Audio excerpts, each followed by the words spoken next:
What's good, everybody? This is Robo from Allbark back with another video, and today I'm bringing you my first version of my 2024 NFL mock draft. In this mock, I'm not going to have any trades go down, but I will talk about some possible trade scenarios throughout the draft. We'll probably put out a second mock a little bit after the combine, and then a final mock a little bit before the draft, so stay tuned for both of those if that interests you. My next video on the channel is going to be my first NBA Big Board of the year for the 2024 draft class, so if that interests you as well, feel free to check that out. But without further ado, let's go ahead and get right into the mock.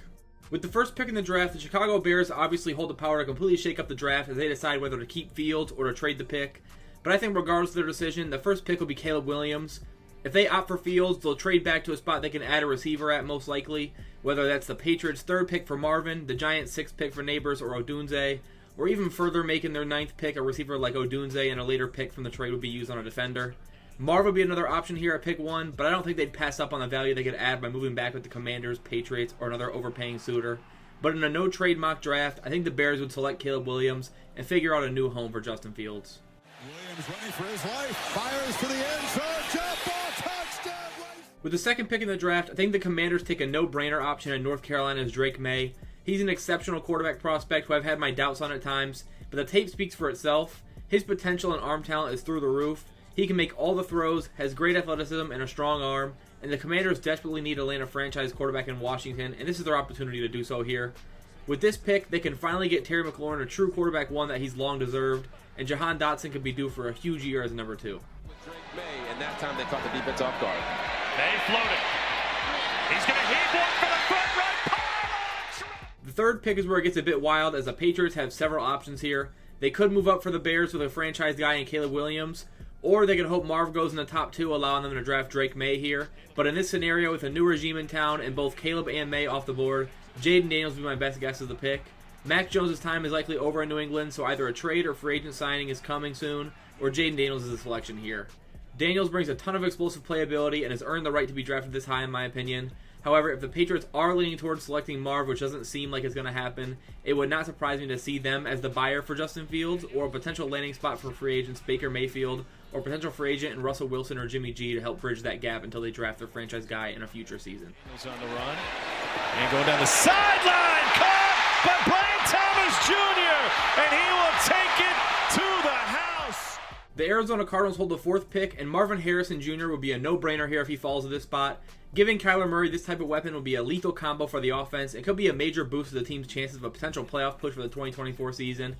I think if Marvin is gone, an offensive tackle is in play here along with Malik Neighbors, most likely either of Olu Fashanu or Joe Alt. But in this scenario, I love the fit of Marvin Harrison Jr. in that offense, and the Cardinals fans would be obviously ecstatic with the selection as Kyler proved his worth as quarterback in the future in Arizona after returning from that injury earlier this season. Caught at the 40-yard line.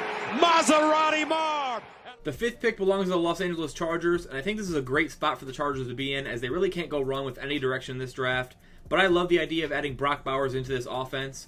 Malik Neighbors is definitely in play, and Joe Alt will be a great pick to help keep Herbert healthy. But I don't like the idea of moving Alt to right tackle at pick 5, and Trey Pipkins was solid enough to not be replaced yet. So why not give Herbert a dynamic weapon with tons of yards after catchability and a true number 1 option potential, especially with all the uncertainty in the future for the receiving group in LA. Guess who? Brock Bowers. Bowers heading to the end zone. The New York Giants are on the clock at 6, and it's Malik Neighbors all day for me if he's here. The GM has said he has trust in Daniel Jones still, and I think they look to improve the offensive line through free agency rather than here, and they badly need a wide receiver 1 type of guy for the offense if they're going to continue to stick with Daniel Jones. Hyatt has a lot of potential, but not as a true number 1 in the NFL, and Malik Neighbors can be a real game breaker out wide for this Giants team with all his hands, athleticism, and after the catchability. And again, the Giants desperately need to add talent if they're going to continue to roll with Danny Dimes for the future, so I love Malik Neighbors' potential fit in this offense. By Neighbors, but was he in?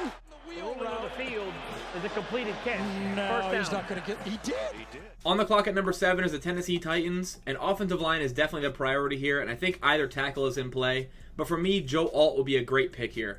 I love Olu Fashanu, but I believe Joe Alt is a pretty good fit on this offensive line to help protect Will Levis for the long-term future in Tennessee. Alt was the number 1 graded offensive tackle overall and was graded the 2nd best run-blocking tackle by PFF as well. So he provided some much-needed help in the run game in Tennessee, regardless of who's back there at running back. Just as dominant as you can get and a much-needed guy for the Titans offense in the future. The Atlanta Falcons hold pick number 8, and this is a potential trade-up spot as I think the New York Jets can move up to this pick for either of Alt or Fashanu if either one of them is here. but in my opinion, the Falcons will likely look to address the quarterback situation by drafting Michael Penix Jr., as Ridder did not earn another year in my opinion, and the best solution will either be a trade for Justin Fields or a Michael Penix Jr. option here at 8. If the Falcons end up hiring Jim Harbaugh, I'll be switching this to J.J. McCarthy for sure. But if they don't and decide to punt the quarterback situation another year or end up in the landing spot for Justin Fields, I like the idea of taking an edge here like Dallas Turner. For me, though, I like Penix a lot, although he does have some injury and age questions. But with the talent Atlanta has on offense, I think this is that spot where age isn't as important, and the instant upgrade Penix brings to Atlanta can help them get back into playoff contention. The Chicago Bears are back up with pick 9, and after selecting Caleb Williams first overall, why not get him another elite weapon in Washington's Rome Odunze? Getting Caleb another weapon alongside DJ Moore would be an incredible way to kick off the Chicago offseason hype train, and would give Caleb a chance to push for postseason play right away in year 1 if he's up for the task. I personally love Odunze as a prospect and see him with a serious wide receiver 1 upside for a contending team. He's got great ball skills and separation ability and could be a great fit for this Bears offensive attack with Caleb Williams at the helm. Touchdown, Rome Odunze. Up at pick 10 is the New York Jets, and in this scenario, the Jets are lucky enough to draft a guy they may end up trading up for in Olu Fashanu. I think Jets fans would be extremely happy with this pick, as he could go as high as 4 in this draft. And with this current board having the top 3 wide receivers all gone, I don't see them passing on Olu Fashanu here whatsoever. Offensive tackle absolutely has to be addressed this offseason, as we've all seen for the Jets, and they can add a receiver in free agency as they look to keep Rodgers healthy next season and chase a title again in 2024. The Minnesota Vikings pick next at number 11, and I think this is where we see our first defensive player come off the board with Dallas Turner out of Alabama. Turner is a freak athlete edge rusher adding to an already solid Vikings defense, and as we saw this past season, if Kirk Cousins had stayed healthy, the growth of that defense could have had them in the playoffs. Quarterback is definitely a possible draft scenario here if they really like J.J. McCarthy's future upside and want to give him a few years to develop, similar to the Packers did with Love. And that gets even more realistic if they decide to let Kirk Cousins walk, which would be a shock to me. But I'm not sure the Vikings use pick 11 on a high-potential quarterback when they still have a chance at a potential Super Bowl run if the roster around Kirk Cousins is good enough. So I've got them taking Dallas Turner here. Pick 12 belongs to the Denver Broncos, and with this pick, I have the Broncos getting Pat Surtain, a true number 2 corner, as they select Nate Wiggins out of Clemson. He's an absolute baller in the secondary and can really help a struggling defense immediately and create one of the better young corner duos in the league in Denver. The Broncos could absolutely look for a quarterback here, whether it's a falling Penix, J.J. McCarthy, or even Bo Nix. But with Sean Payton at head coach, I lean towards a veteran quarterback approach for the Broncos this offseason. It could be a continuation of Russell Wilson, or it could be a trade or a free agent signing, but I don't necessarily think drafting a rookie quarterback with this roster situation is exactly what Sean Payton would really want to do. Now for the Raiders, this is definitely an interesting spot to be in and could be a controversial pick, but I believe Jimmy G is a cut candidate this offseason, and I think the Raiders select Michigan quarterback J.J. McCarthy with pick 13.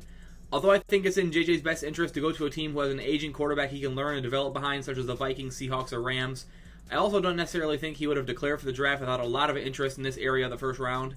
The Raiders could obviously hope Penix falls to this spot, or even go with Bo Nix here, like I've mentioned before, but I do like JJ's arm strength, athleticism, and mobility.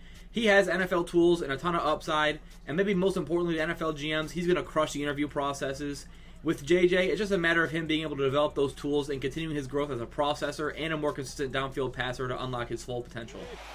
Dodges some pressure, escapes, and J.J. McCarthy is still running. The New Orleans Saints are next on the clock, and I think either edge or offensive tackle are the biggest need for this team.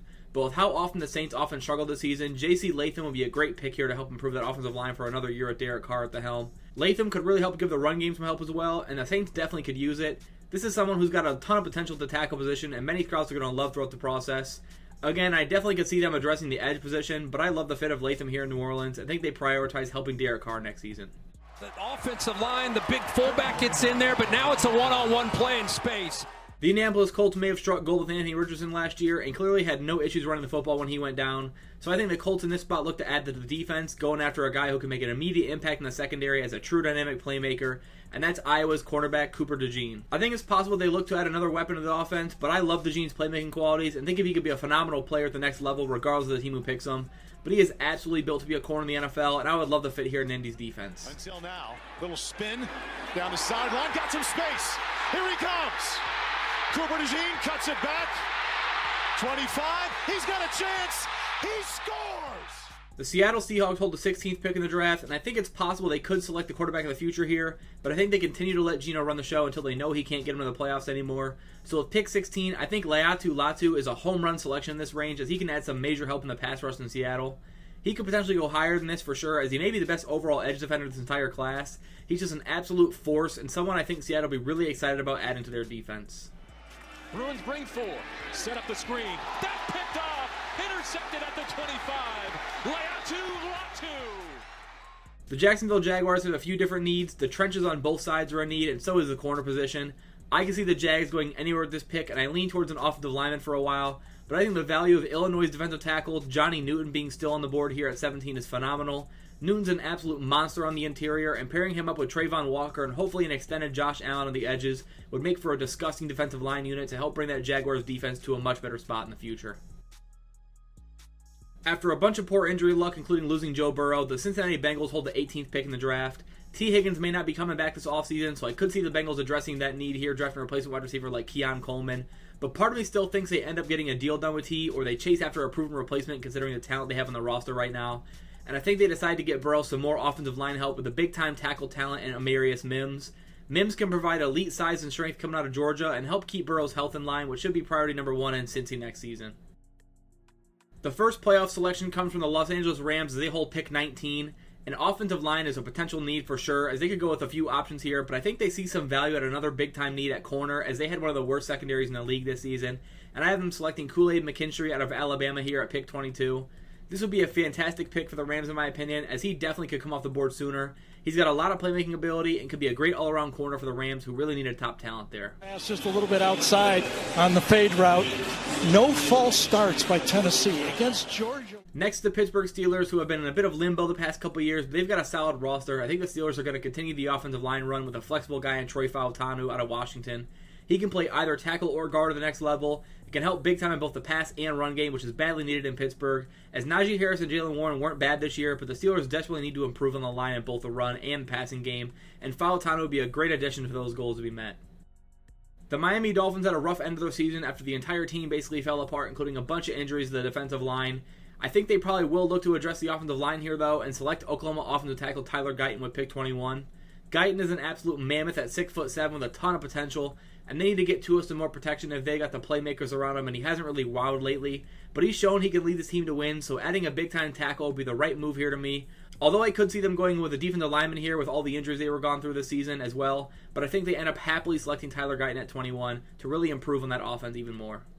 The Philadelphia Eagles had a shocking end of their season as they continue to pick up wins no matter what early on in the year, but completely collapsed towards the end of it. It looks like Jason Kelce's going to retire as well. However, I think the Eagles already have his replacement on the roster in Cam Jurgens, and the last several weeks for the Eagles has shown a glaring need in the secondary, and there's several solid options available here. But I think they end up sticking with their SEC draft strategy, selecting Terrion Arnold here. This would be another incredibly strong defensive pick for Philly to start reshaping that defense. Arnold is a baller with a strong mentality on and off the field and could fit in really well in Philly's secondary.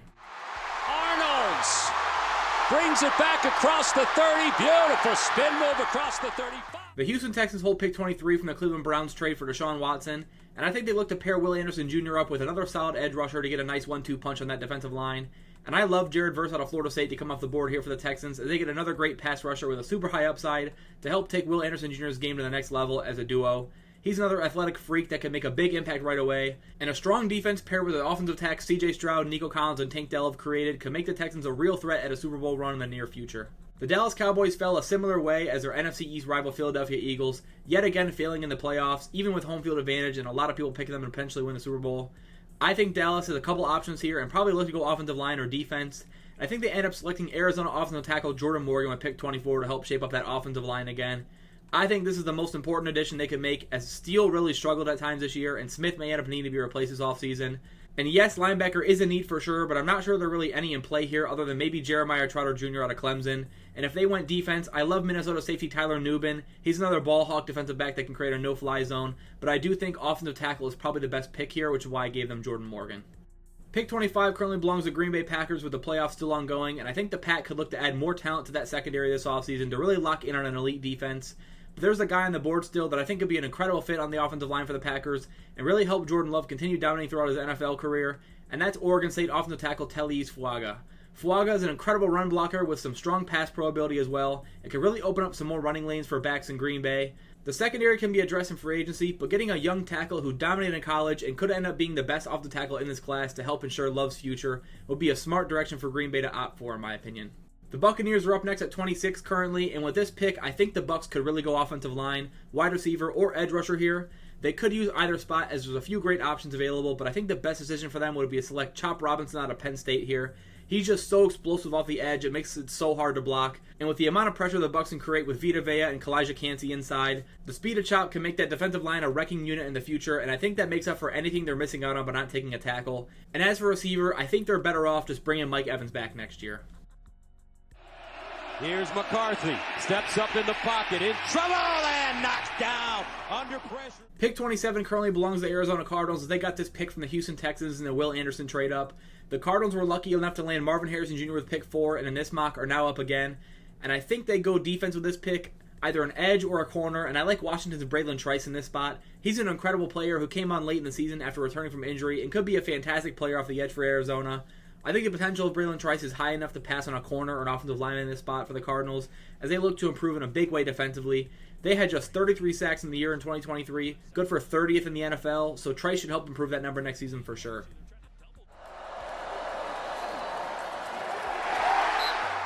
The Kansas City Chiefs are next on the clock at 28 as it stands right now, and I think it's pretty obvious that wide receiver is the need here. There are so many good ones available still, and I think the best fit for the Chiefs offense is Brian Thomas Jr. out of LSU. Thomas is absolutely worth a first-round pick in my opinion, and he can be the X receiver in Kansas City right away. At 6'4" with great speed and elite agility, Thomas is an incredible separator and could break out as a true number 1 wide receiver for Patrick Mahomes next season and be a great complement to Rashee Rice and Travis Kelce for the future. Other guys in the mix I could see the Chiefs taking here would be, of course, Keon Coleman, Troy Franklin, and Adonai Mitchell, but I really believe Brian Thomas is the best fit here. The Buffalo Bills are up with pick 29, and they have a needed receiver in my opinion as they keep trying to help Josh Allen out. Diggs is an incredible player, but it faces a lot of pressure sometimes, and Gabe Davis seems to disappear quite a bit.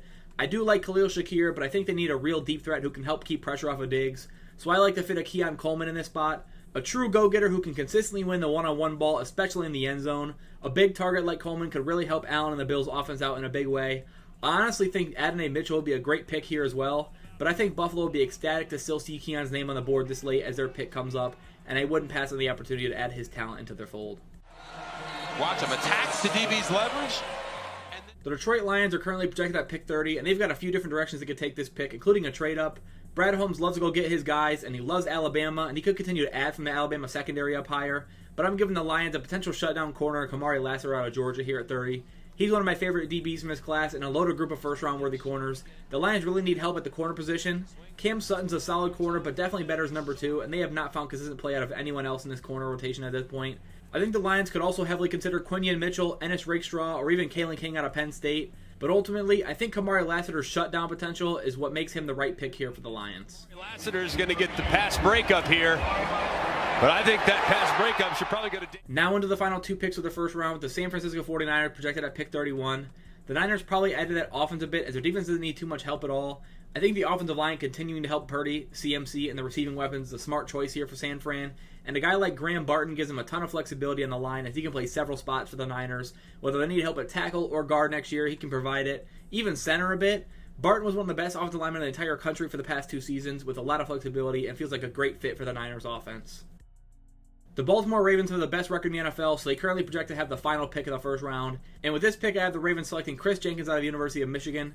The Ravens definitely love their Michigan guys, and Jenkins is an absolute stud on the D-line with freaky athleticism and a great work ethic. He's nicknamed the Mutant by Michigan's players as he ended up towards the top of Bruce Feldman's annual college football athletic freaks list. Someone as big as him should not be able to move, run, and jump as well as he can, and I really think he embodies that Ravens defensive culture they've built, and he has a lot of familiarity with the Harbaugh family, so he can be a strong addition to the squad in 2024. The last pick of this video is specifically for Panthers fans as they don't have a first-round pick this season, but they have the first pick of the second round at number 33 overall. The Panthers have 2 glaring needs in both the offensive line and wide receiver. I'm going the receiver route, though, and selecting Troy Franklin out of Oregon with this pick, as in my opinion, I think immediate help for Bryce is better seen at receiver here, as the rookie offensive lineman this deep may take some time to develop into a strong enough player to make a huge impact right away, and that can be better found in free agency. So I like the Panthers to add a speedy playmaking receiver here with Troy Franklin, who would be a fantastic pick at 33. Adonai Mitchell and Xavier Worthy would also be in play for me in this spot, but Franklin would excite me the most as his speed and separation could be a huge boost to a needy offense in Carolina. So that's it for my first mock of the 2024 NFL Draft Class first round on the channel. Let me know in the comments who you want to see your team pick or any surprise guys you could see moving up and down the board before the draft comes in April. We've got a long way to go though, so stay tuned to the channel for more updated versions throughout the draft process. But other than that, thanks for watching this video. Feel free to like and subscribe if you haven't already, and I'll see you guys in the next one. Peace.